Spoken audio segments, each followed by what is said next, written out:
từ cái khăn chế như xin trổ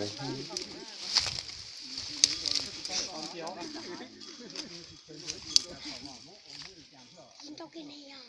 chỉ mua cá rồi, xí xí tí quậy, trời xí rồi à.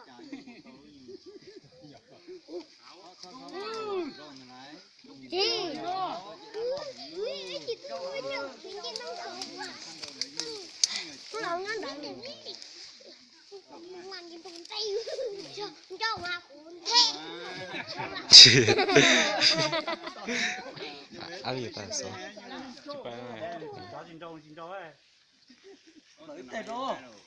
chú á chú thang thì có thế đó gì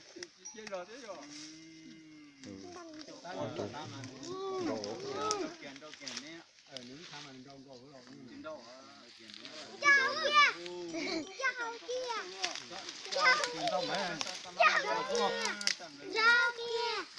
chào kia,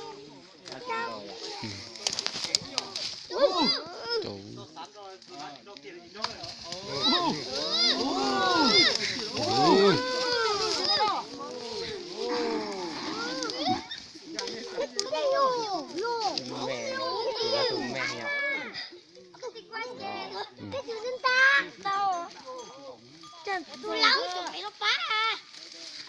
cái ám luôn chỉ có người ta chỉ có được cái mưa rồi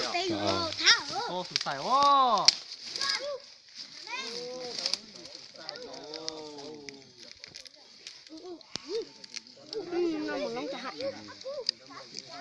cứu hẻ nhà người nè hết rồi nó bỏ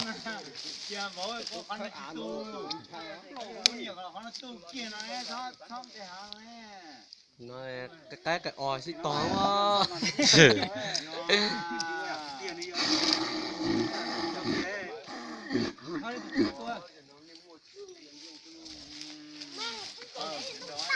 có tôi được kéo ra có tôi đi trái nha có to càng cưng cầu quá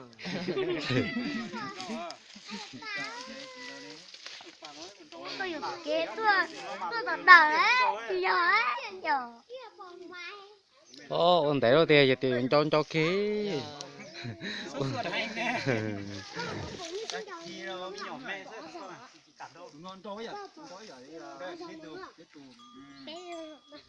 bà sạp để tê thế luôn cháu tôi bé lần châu á ôi trời ơi du ôn chai tôi đã chai à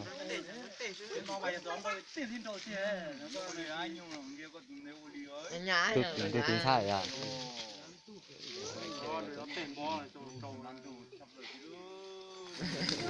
đủ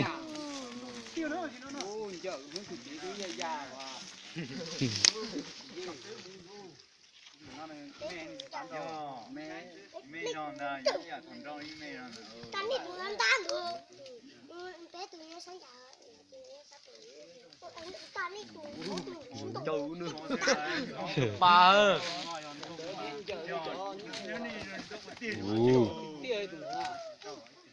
cái mình sai à tôi bên chai à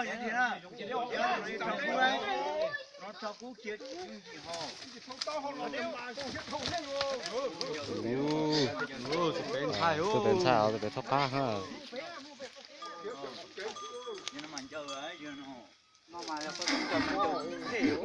tụi lo cha tụi nó nè